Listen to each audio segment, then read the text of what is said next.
J'ai jamais connu un metteur en scène qui demande une technique aussi grande à un acteur. Ça va tellement vite, j'ai un peu peur. Beaucoup de travail, beaucoup de sérieux. J'ai jamais travaillé comme ça, aussi méticuleuse. Michel Deville tourne Le Mouton enragé. Il y dirige Jean-Louis Trintignant, Jane Birkin, Romy Schneider, Jean-Pierre Cassel.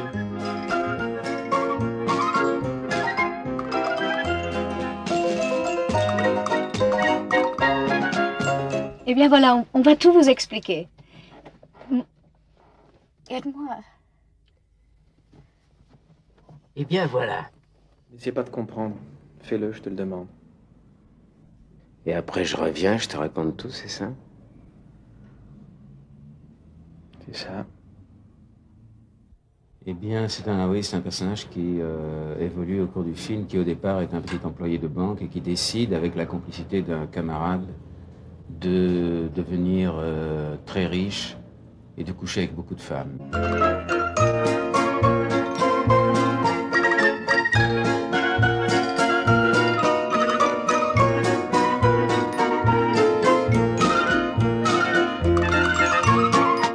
La première fille qu'il rencontre, c'est une pute, c'est moi, et il m'a eu à l'œil.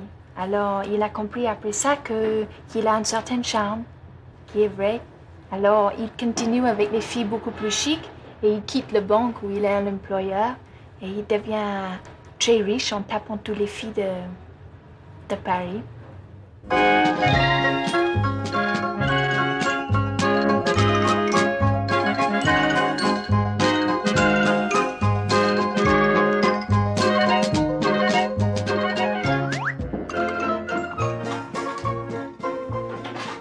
Je ne suis pas tellement fière.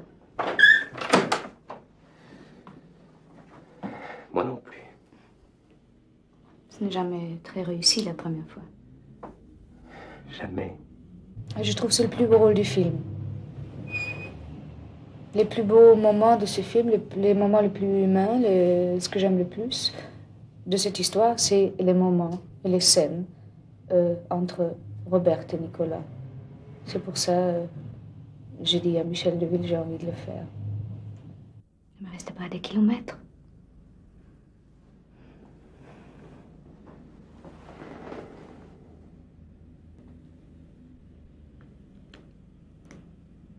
Pourquoi êtes-vous venu hier soir? Pour coucher avec vous. Mais vous ne me connaissiez pas? Absolument pas. Je ne comprends rien. Moi non plus.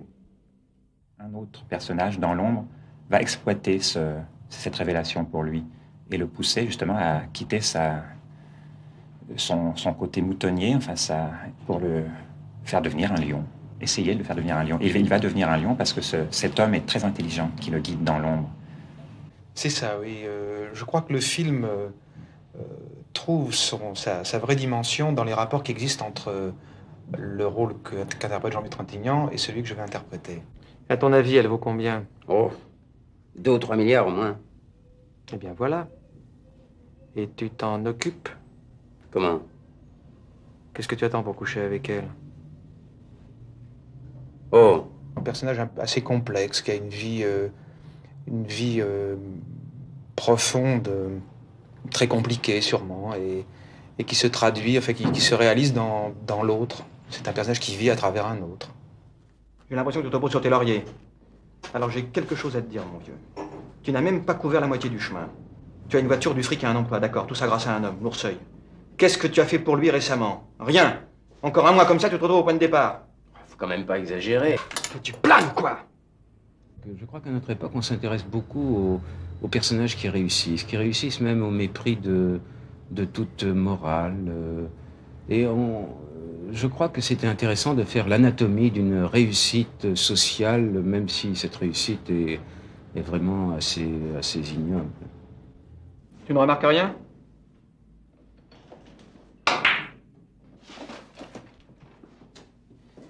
Non.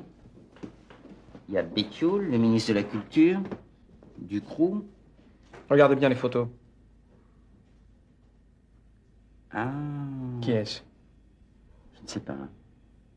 Alors moi, je suis toujours là un petit peu. J'épouse George Wilson, un monsieur de politique. Je fais mon petit chemin aussi.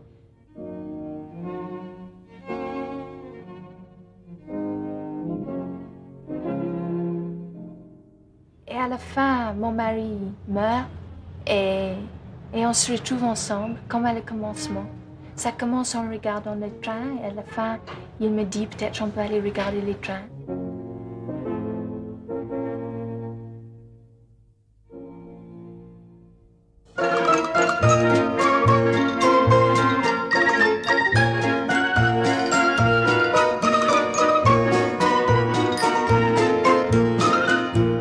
Est-ce que la blague de Jean-Louis est bonne, là? Michel Deville, quel type de metteur en scène est-ce pour vous? C'est un type tout à fait à part. C'est très amusant d'ailleurs parce qu'il fait du cinéma, il a fait je ne sais pas combien de films, peut-être une douzaine, une quinzaine. Et c'est un type tout à fait à part dans le cinéma. Il ne connaît personne dans le cinéma. Il emploie toujours les mêmes techniciens et personne ne le connaît. Aucun autre metteur en scène ne connaît Michel Deville. C'est un type qui est vraiment tout à fait à part, qui fait un cinéma en même temps très classique, mais dans un univers qui n'est pas l'univers habituel du cinéma.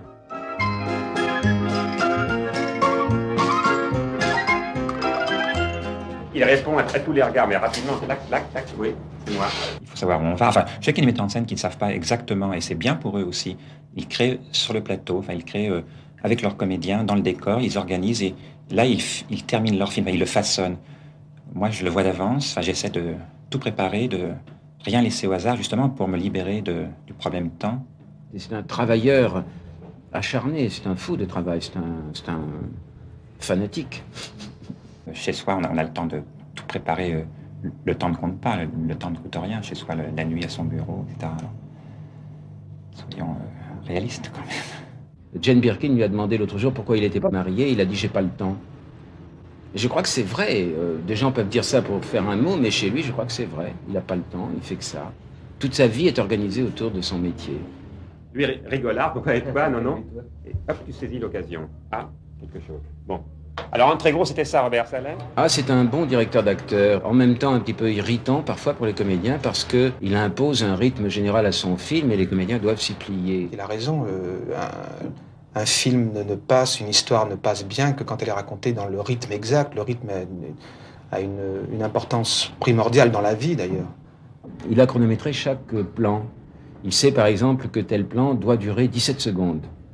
Et on répète le plan et il se trouve qu'il dure 24 secondes. Alors il nous dit qu'il faut gagner 7 secondes.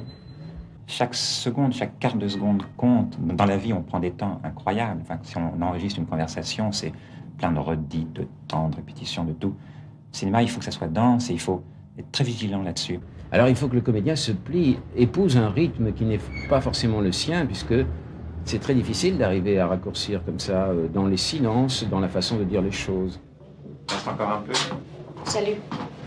Je ne trouve pas trop. Là. Voilà, très bien. Mais tu vois, c'est bien que... Alors, si elle tombe comme ça... Oui. Ce serait pas comme ça. Non, mais ça veut dire qu'elle peut pas... Elle tombera un peu sur place. Toi, de passer là, oui. Moi, je dépends beaucoup du metteur en scène. Mais si on me coince complètement, je ne fonctionne plus du tout. Vous avez besoin d'être à la fois guidé et rassuré. Et oui, d'une certaine liberté, ou même de beaucoup de liberté. Ça fait partie de mon travail, justement, d'essayer de leur donner l'impression qu'ils sont libres quand même. Alors je laisse d'abord faire, petit à petit. Et c'est petit à petit seulement que je les amène à mon minutage, disons, à mon rythme. Et je crois qu'ils s'en aperçoivent pas, ils s'en aperçoivent après. Mais c'est le metteur en scène qui décide. Qu'est-ce qu'on a à faire, nous, les acteurs, quand un film est terminé, quand ça se monte, quand il y a le mixage, on n'a plus rien à dire. C'est lui qui fait, qui dit.